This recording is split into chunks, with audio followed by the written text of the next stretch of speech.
यादव धर्मशाला कुरुक्षेत्र में कांग्रेस ओबीसी मोर्चे का हुआ कार्यक्रम। पूर्व मंत्री कैप्टन अजय यादव व पूर्व प्रदेश अध्यक्ष कांग्रेस कुमारी शैलजा ने की शिरकत। कांग्रेस का ओबीसी मोर्चे का कार्यक्रम यादव धर्मशाला कुरुक्षेत्र में किया गया, जिसमें पूर्व मंत्री व OBC Congress chairman captain Ajay Yadav व पूर्व प्रदेश अध्यक्ष कांग्रेस कुमारी शैलजा ने मुख्य अतिथि के रूप में शिरकत की। पूर्व मंत्री व OBC chairman Congress captain Ajay Yadav ने कहा कि भाजपा के खिलाफ बोलने पर सरकार ईडी और सीबीआई का प्रयोग करती है। कांग्रेस अब डरने वाली नहीं है। भाजपा ओबीसी वर्ग की विरोधी है। ओबीसी वर्ग के आरक्षण को खत्म किया जा रहा है। अखिल भारतीय कांग्रेस कमेटी की महासचिव, पूर्व प्रदेश अध्यक्ष व पूर्व केंद्रीय मंत्री कुमारी शैलजा ने भाजपा के प्रदेश सरकार पर निशाना साधा और कहा कि आज भाजपा ओबीसी के नाम पर लोगों को बरगला रही है और राहुल गांधी के खिलाफ एक राजनीतिक षड्यंत्र रचा जा रहा है। डिपार्टमेंट ने जो देश भर में हमारी मुहिम चल रही है, जय भारत सत्याग्रह कांग्रेस पार्टी की, उसके तहत आज यहाँ पर ओबीसी डिपार्टमेंट का कुरुक्षेत्र में कार्यक्रम रखा। हमारे साथी इसमें आए। इसमें कैप्टन साहब ने कांग्रेस पार्टी की नीतियाँ और जो हमारी पॉलिसी हैं उसके बारे में बताया, और सरकार ने, कांग्रेस सरकार ने, यूपीए सरकार ने जो ओबीसी वर्ग के लिए किया उसको विस्तार पूर्वक लोगों को बताया, समझाया। समय है कि हम इन सब बातों को समझते हुए, और कांग्रेस पार्टी चाहती है कि ओबीसी को हम ऊपर लेकर आएँ, उन्हें अपना जो हमारा ये वंचित वर्ग है, एससी है, ओबीसी है, इनको सबको हम इनका हक दें तो ज़रूरी है। और कांग्रेस पार्टी ने इसके प्रति अपनी वचनबद्धता दिखाई है कि कास्ट सेंसस होना चाहिए देश में, और कांग्रेस पार्टी ने अपना संविधान बदलकर एससी, बीसी, माइनॉरिटी, वंचित वर्गों को अपनी पार्टी में जगह देने का एक कार्य शुरू किया है। बहुत सी बातें हैं लोगों तक लेकर जानी है। भारतीय जनता पार्टी और मोदी जी केवल बीसी के नाम पर देश को बरगलाते हैं। आज के दिन आपने एक और बात देखा कि जिस प्रकार से राहुल गांधी जी के खिलाफ एक राजनीतिक षड्यंत्र रचा जा रहा है, जगह जगह पर उनके खिलाफ केस किए जाते हैं।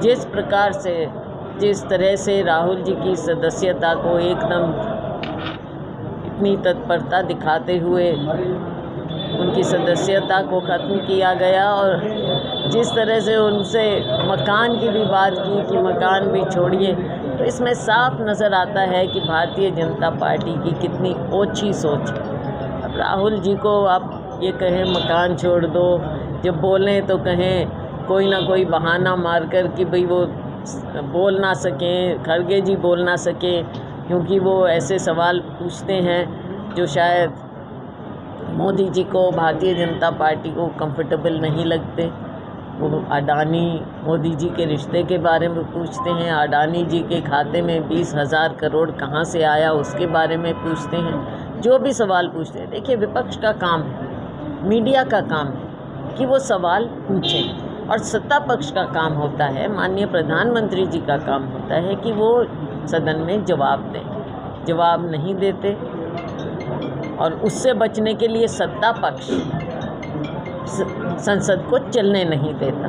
तो आप सोच सकते हैं कि आज के दिन देश में लोकतंत्र की क्या बदहाली है। लोकतंत्र दोबारा से, जो ये अघोषित इमरजेंसी सी देश में लगी हुई है, उसके लिए देश के लोकतंत्र को बहाल करने के लिए कांग्रेस पार्टी का हर विंग, हर डिपार्टमेंट लोगों के बीच में जाकर कार्य कर रहा है।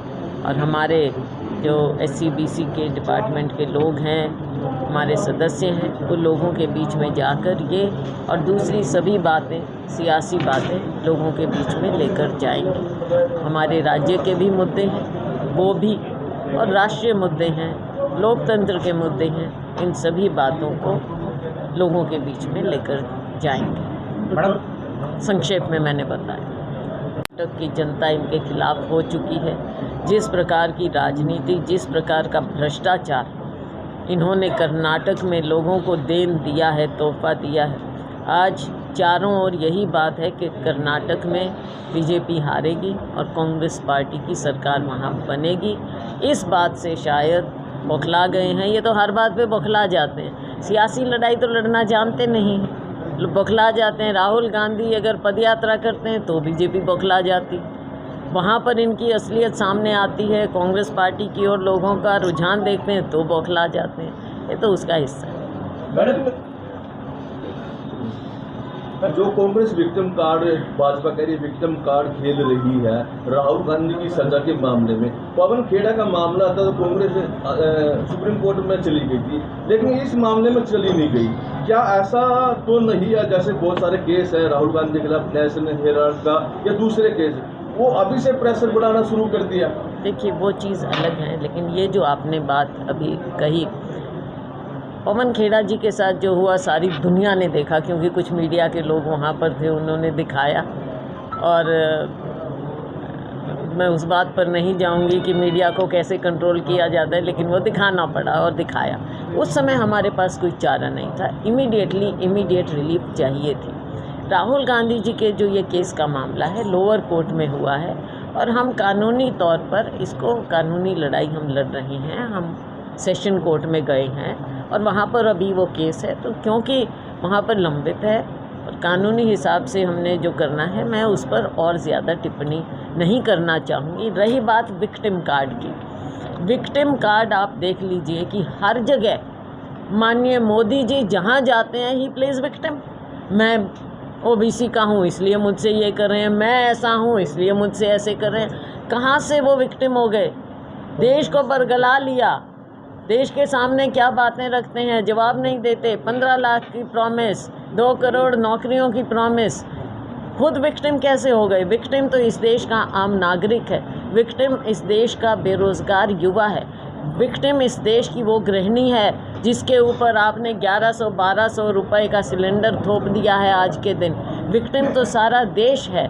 मोदी जी विक्टिम कैसे हो गए? और रही बात राहुल गांधी जी की, आपने देखा ये विक्टिम की बात नहीं है, ये असलियत हम लोगों के बीच में लेकर जा रहे हैं और असलियत हम दिखाएंगे। राहुल जी ने पदयात्रा की, राहुल जी ने कुछ सवाल पूछे, तो फिर जवाब देने की बजाय ये विक्टिम खेलते हैं। पेंशन काट दिए लोगों ने, पेंशन बहुत ज़्यादा पेंशन कट रही लोगों की, क्या कहें? ये बहुत बड़े मुद्दे हैं। हमारे हरियाणा के पेंशन कट रही हैं, नए पेंशन कार्ड बन नहीं रहे, आंकड़े बता रहे हैं। स्कॉलरशिप मिल नहीं रही, आंकड़े बता रहे हैं। ये सब वही गरीब लोग हैं। पहचान पत्र आपने थोप दिया, पहचान पत्र से जितना नुकसान आज के दिन गरीब आदमी का हुआ है, जो डिज़र्विंग लोग हैं, जिनको मिलना चाहिए, बेनिफिट मिलना चाहिए सरकारी स्कीमों का, उनको आपने वंचित कर दिया है। अगर आप मुझे बता दीजिए, आप कहीं भी जाकर किसी गरीब आदमी से पूछ लीजिए, अगर उसकी एंट्री गलत हो गई है परिवार पहचान पत्र में, उसको वो ठीक कैसे कराएगा? किसी का करा के दिखा दीजिए आप। आज के दिन हमारे प्रदेश में जो गरीब की SC BC है, जो भी गरीब है, जो उसकी बदहाली है, इतनी कभी नहीं। अभय चौटाला पदयात्रा करते हैं, वो कहते हैं कि हरियाणा में बीजेपी और जेजेपी को हराने के लिए हम किसी से भी गठबंधन कर सकते हैं, कांग्रेस मिल सकती है गठबंधन? देखो बात यह है कि अपना वजूद तो हर एक पार्टी अपने वजूद के लिए काम करती है और वो कर रहे हैं। अभी उनकी पार्टी कहाँ किस स्तर पर आती है वो समय बताएगा। का सम्मेलन अचानक पूरे हरियाणा में, चंडीगढ़ में मैंने देखा कि आजकल पिछड़ा वर्ग कुछ ज़्यादा याद आई है कि कारण इसका ये है कि शायद पिछड़ा वर्ग की उससे गई है, तो इसके पीछे नहीं, याद की बात नहीं है। We have a dynamic captain और ये इसके बारे में मैं बताऊंगा आपको अभी करेंगे। मैडम एक सवाल है, विपक्ष के बात ये नहीं है, बात ये कांग्रेस पार्टी का प्रोग्राम है और जो भी कोई विधायक बनता है या टिकटार्थी हैं या जो जिनको टिकट मिलती हैं, वो सब कांग्रेस पार्टी के कारण ही होते हैं। कांग्रेस पार्टी से ऊपर कोई नहीं है और कांग्रेस पार्टी के कारण ही सबका वजूद है। तो कोई दिखे ना दिखे, ज़रूरत तो कांग्रेस की और कांग्रेस वर्कर की सबको पड़ेगी और सबको ये सोच कर चलना चाहिए कि कांग्रेस जनता में मैडम मैसेज तो गलत जा रहा है ना, अभी कांग्रेस तो ये जो है तो ये उनसे पूछिएगा, अब हमसे तो क्या पूछ सकते हो आप। जो आए ना आए, किसी का कोई कारण हो सकता है, लेकिन पार्टी की ज़रूरत तो सब है। हमने ये पहला हमारा सम्मेलन नहीं है ओबीसी का। मैं करीबन 19 प्रदेशों में जा चुका हूँ और हरियाणा में हमने जींद में किया, हिसार में किया और ये तीसरा हमारा जो है करीबन 5 जिलों को मिलाकर हमने सम्मेलन किया है। और आप जानते हैं कि जो भारत जोड़ो यात्रा राहुल जी की थी, उनकी लोकप्रियता को जिस तरीके से उनका ग्राह बढ़ा है और जिस तरीके से ओबीसी कार्ड खेलने की कोशिश करी है, विक्टिम बनने की कोशिश करी है कि साहब ओबीसी, अब एक व्यक्ति जो है वो केस बोलता कुलार में है, सूरत में जाके केस डाल दिया जाता है, खुद ही स्टे ले लेता है, फिर स्टे को वापस ले लेता है, फिर अपने मुताबिक जब मजिस्ट्रेट उनका हक आ जाता है तो वहाँ केस डाल देते हैं। और जिस तरीके से राहुल गांधी जी के ऊपर जो 2 साल की सज़ा हुई है, कभी भी मानहानि केस में 2 साल की सज़ा आज तक कभी नहीं हुई है। और ये एक सोची साजिश है जो ये राहुल जी ने वहाँ कहा था कि लोकतंत्र की हत्या हो रही है, संवैधानिक संस्थाएं समाप्त की जा रही हैं। अब इलेक्शन कमीशन का जो आपका वर्डिक्ट दिया सीजीआई ने कि लीडर ऑफ द ऑपोजिशन और आपका प्राइम मिनिस्टर और सीजीआई डिसाइड करेंगे कि भी सेंट्रल इलेक्शन कमीशन और इलेक्शन कमिश्नर कौन बनेंगे केंद्र के अंदर, उस पर रिजिजू जो हैं प्रश्न चिन्ह लगाते हैं, तो जुडिशरी को अंडरमाइन करते हैं। वो चाहते हैं कोलिजन सिस्टम में उनके लोग आ जाएं। तो मेरा कहने का मकसद ये है कि जो मामला और ये फैसला 23 तारीख मार्च को दिया जाता है और 24 मार्च को उनकी सदस्यता ख़त्म की जाती है। तो हमारा कहने का मकसद ये है कि आप ओबीसी की आड़ क्यों ले रहे हैं। वो कह रहे हैं कि आपने अपमान कर दिया, जेपीसी की जो मांग है उसको नहीं मान रहे हैं, जो राहुल जी ने हाउस में कहा उसको एक्सपंज आप कर रहे हैं, आप बाहर बोलने देते नहीं। अगर आप मशाल मार्च जिसे हमारे सांसद लेके गए उनको रोक दिया, तो हमने फिर ये एक ओबीसी के लिए कांग्रेस ने क्या किया, कहा जातीय जनगणना अगर इतने हितैषी हैं तो 2011 की जातीय जनगणना का उजागर क्यों नहीं कर रहे। 2022 में जातीय जनगणना होनी थी, उसके लिए अब तक इन्होंने कार्रवाई क्यों नहीं करी। आज पंचायती राज के अंदर हमारा जो है, आज हमारे जितने भी हायर एजुकेशन में हमें आरक्षण नहीं मिल रहा।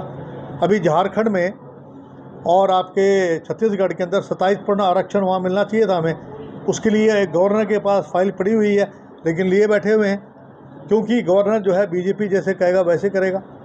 और मध्य प्रदेश में 27 से 14% घटा दी। तो ये ओबीसी के हितैषी हैं कहाँ। अगर ओबीसी का डिपार्टमेंट अलग अलग बनाया होता, ओबीसी के लिए स्कीम्स लेके आते, जो 4 मार्च 2020 को जो सुप्रीम कोर्ट ने एक फ़ैसला दे दिया कि हायर एजुकेशन में जो है आपको रिजर्वेशन नहीं मिलेगा, तो उसके लिए आंसर है कि जातीय जनगणना। कांग्रेस ने फैसला लिया है कि हम जातीय जनगणना हम कराएंगे। अगर हमारी सरकार आती है 2024 में, ओबीसी डिपार्टमेंट हम बनाएंगे, हायर एजुकेशन में हम आरक्षण देंगे। जो 33% आरक्षण जो महिलाओं को हम देने की बात ये करते हैं, उसमें हम SC ST OBC को भी और माइनॉरिटी को भी जगह देंगे। ठीक है, इसी तरीके से हर जगह एक काउंसिल बनाने का एक हमने किया है कि भी एक काउंसिल बनेगी जो कांग्रेस प्रेसिडेंट को सलाह देगी। तो अगर जो मंडल कमीशन है 1992 में कांग्रेस ने लागू किया और 2006 में हायर एजुकेशन अर्जुन सिंह ने की, तो मुझे ये बताएं कि ओबीसी के हितैषी कब से बन गए ये। और नीरव मोदी और ललित मोदी अगर ओबीसी हैं तो ये तो अपमान हमारा है भाई। हमारा नाम जो चोरों के साथ जोड़ा जा रहा है, जो चोर लुटेरे हैं उनका ओबीसी के नाम जोड़ा जा रहा है, ये तो अपमान हमारा है। मैं इतना ही कहना चाहता हूँ। और ये जो और पुरानी जो पेंशन है उसको लागू करने की हमने बात की है राजस्थान में। हमारा ये कहना है कि कांग्रेस पार्टी जो है वो, चाहे किसान की बात हो, राहुल गांधी जी ने किसानों का मामला उठाया, तीनों कृषि कानून के बारे में बताया, कोविड के बारे में उनको आगे किया है, लॉकडाउन के बारे में किया। राहुल गांधी जी की जो छवि इन्होंने ख़राब कर रखी थी, उनकी पदयात्रा से बुखला गए हैं। इस प्रकार की ये बात कर रहे हैं। सर, विधानसभा चुनाव हरियाणा में साल के साल हो जाएंगे, तैयारियाँ तो अभी से शुरू हो चुकी है। लोकसभा के चुनाव आएंगे तो टिकटों का आवंटन पिछली बार अभी ठीक नहीं हुआ, कई हज़ारों वोट से आगे बढ़े आप, इस वक्त सीटों के बारे में क्या रहेगा? देखिए, ऐसा है कि ये हमारी जो CLP लीडर और PCC प्रेसिडेंट हैं और कैंपेन कमेटी का चेयरमैन भी बनना है, वो तीनों उसमें बैठते हैं। तो उसमें इस बार जो है, जो पिछली बार की जो गलतियां हुई थी वो दोहराई नहीं जाएंगी। कैप्टन साहब, आपने कहा वहाँ मंडल कमीशन हमने लागू किया, 2006 में हायर एजुकेशन में हमने किया, पंचायती राज में आरक्षण हमने दिया, रिजर्वेशन जो है 1930 में, जब 1955 में जो है राहुल गांधी जी ने ये OBC कमीशन को कॉन्स्टिट्यूशन जो है स्टेटस दिया। और आज जो अपना अहीर है, एक जो आपका जो OBC कमीशन का जो चेयरमैन है वो हंसराज अहीर है और वो अकेला मेंबर है और 4 साल से वो जो है वो कमीशन बना। OBC के लिए अगर कांग्रेस ने नहीं किया तो आप बताइए, VP सिंह ने केवल घोषणा ही की थी ना, उनकी सरकार किसने कराई? ये निक्करधारियों ने गिराई। और हमने 1992 में हमने ये अपना आरक्षण लागू किया, मतलब नरसिम्हा राव गवर्नमेंट। और आप कह रहे हो कि कांग्रेस ने कुछ नहीं किया। आपका क्वेश्चन से मैं सही नहीं है, आप सही प्रश्न लगाइए। कांग्रेस की चुनावी माहौल आ गया है, आप लोग यादव OBC वर्ग को मजबूत कर रहे हैं, दूसरे तरीके भी है। राहुल ने पद यात्रा निकाली, संगठन पार्टी बना नहीं पा रही है, चुनावी माहौल आ गया और पार्टी। देखिए, ऐसा है, इसके बारे में संगठन मैं तो बनाना नहीं है। जो हमारा OBC का संगठन है मैं उसके बारे में कह सकता हूँ। हमारा जिला लेवल तक, ब्लॉक लेवल तक, इवन हमने ये कह दिया कि जो भी हमारा अगर मेरा भी वोट अगर जिस पन्ने पे है उसका पन्ना प्रमुख मैं बनूँगा। OBC का जो व्यक्ति है वो पन्ना प्रमुख बनेगा जिस पेज में उसकी वोट है। हम यहाँ तक जा रहे हैं। तो मैं OBC की बात मेरे से करिए। अगर आपने बात करनी संगठन की तो आप उदय बांजी से बात कीजिए या अपने हमारे CLP लीडर से बात कीजिए। मेरे से क्यों पूछ रहे हैं आप ये बात? ठीक है, हाँ, जल्दी बनेगा। और देखो, जो 50% आरक्षण जो हमने किया है, 50% आरक्षण का प्रावधान किया है नहीं किया है, उसमें कुछ लोगों को एडजस्ट करना नहीं करना। OBC ST माइनॉरिटी लोगों को जगह नहीं मिली थी। मेरे जो चेयरमैन है वो भी PCC का डेलीगेट नहीं बना, उसको बनाना नहीं बनाना है, बनाएंगे।